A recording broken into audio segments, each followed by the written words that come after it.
नगर के वार्ड क्रमांक 10 में पूर्व पार्षद देवशरण सिंह द्वारा बच्चों के लिए कराटे प्रशिक्षण शिविर का आयोजन किया जा रहा है। शिविर का उद्देश्य बच्चों को आत्मरक्षा के साथ साथ शारीरिक, मानसिक, नैतिक रूप से सशक्त बनाना है।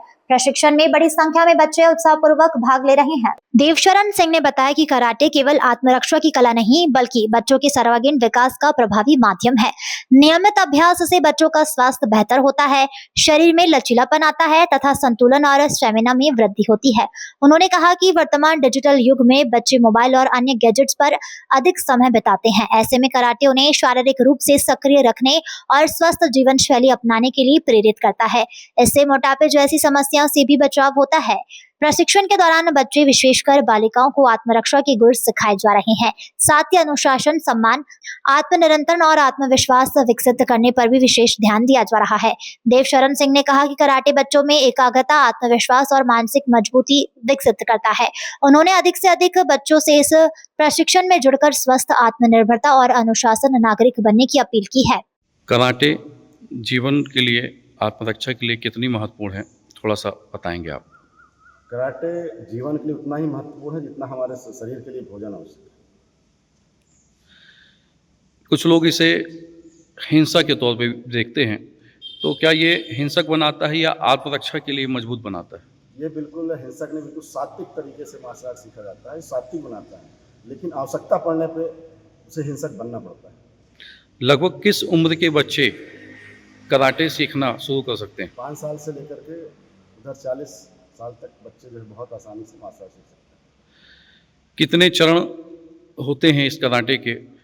कहाँ से कहाँ तक हम पहुँच सकते हैं इसमें? शुरुआती जैसे वाइट बेल्ट होता है, वाइट बेल्ट से लेकर ब्लैक बेल्ट तक लगभग 20 डिग्रियाँ होती हैं। उसको प्राप्त करने में लगभग आधा जीवन खत्म हो जाता है। कोतमा में आप कब से कराटे का प्रशिक्षण दे रहे हैं? कोतमा में लगभग 20 साल हो गया, 20 साल से लगातार मार्शल आर्ट प्रशिक्षण दे रहा हूं। आपने कराटे का प्रशिक्षण कहाँ से लिया? कोतमा से स्टार्टिंग किया, उसके बाद अन्य छात्रों में जाकर, अन्य जगह जाकर प्रशिक्षण प्राप्त किया। जब आपने शुरुआत की थी, कोई आपके गुरु रहे होंगे?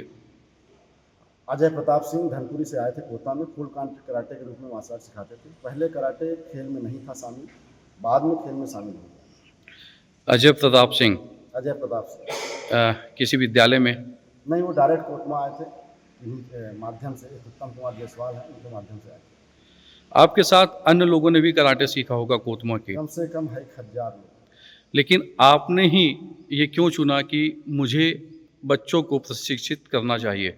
जब मैं अच्छे से एहसास कर पाया कि मार्शल आर्ट मेरे जीवन में जब इतना बदलाव ला सकता है, क्योंकि मैं इस मार्शल आर्ट कराटे करते करते आए पार्षद तक बन पाया, जनप्रतिनिधि बना, उसका माध्यम ही मार्शल आर्ट था।